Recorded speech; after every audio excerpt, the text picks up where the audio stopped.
James Morris, pictured here in the video What Motivated the 9/11 Hijackers, calls into USS Liberty survivor Phil Tourney's show, Your Voice Counts. At the end of this video, I'll add a point of clarification about Chomsky's position about the Israel lobby. We do have another caller on, James Morris from California. And respectfully, James, I introduce you to Professor Chomsky, and go ahead with your call.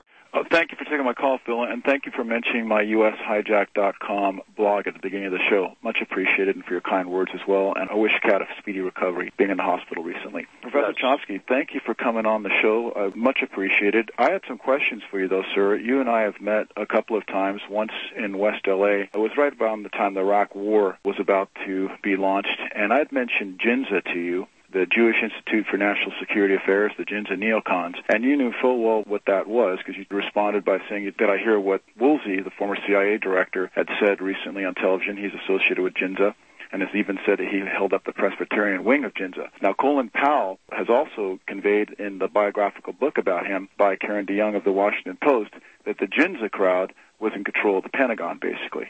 And we know that from the clean break agenda that the Iraq War was based on. My question to you is, you've been very good in being critical of Israel, but you don't like to touch on the Israel lobby influence, not only JINSA and the Neocons, which are the upper echelon of the Israel lobby, but also AIPAC, the American Israel Public Affairs Committee, that John Mearsheimer and Stephen Walt wrote about in their excellent book, The Israel Lobby and U.S. Foreign Policy. And you seem to downplay that, and I even heard that just now with regard to the Republican Party. You mentioned the Christian Zionists, which I agree they have influence on the Republican Party, but not nearly the amount of influence that the Neocons have. And we saw that with the Hagel nomination. It was opposed by the neoconservatives. Again, keep in mind the traditional Republicans like Brent Scowcroft, Brzezinski, who was a Democrat, of course, realists, are against this neocon hijacking of the Republican Party, yet we saw how powerful the neocons were with this Hagel nomination. They basically almost shot it down via their mouthpieces like John McCain and others. And again, let me pose a question. Why do you deliberately downplay the influence of the Israel lobby, the neocons, AIPAC, and similar,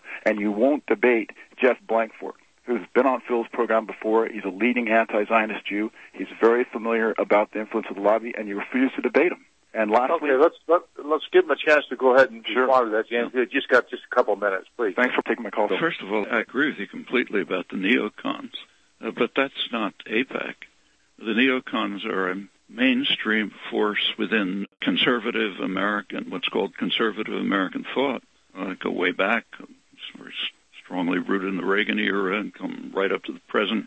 And you're quite right that the neocons were they were the dominant force in the George W. Bush administration, and they pushed through the Iraq War over plenty of objections, huge public objections, even objections in the government and Congress.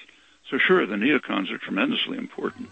And there's also crossover, Professor Chomsky, between neocons who founded AIPAC, like Richard Pearl, and who are part of JINSA, the Jewish Institute for National Security Affairs. There's crossover between them, too. So they're both the same, one and the same, basically, in many areas. Richard Pearl? Douglas Feith?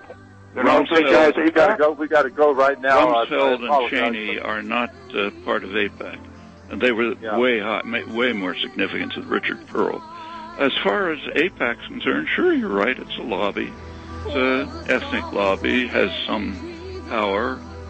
But I think that Walt and Mearsheimer greatly misinterpreted its role. All right, we got 10 seconds. I want to thank you, Professor, for coming on the public broadcasting. Your voice counts. Thank you, everybody, for calling in. God bless America, and may we all stay safe and hold our loved ones. Give them a kiss goodnight.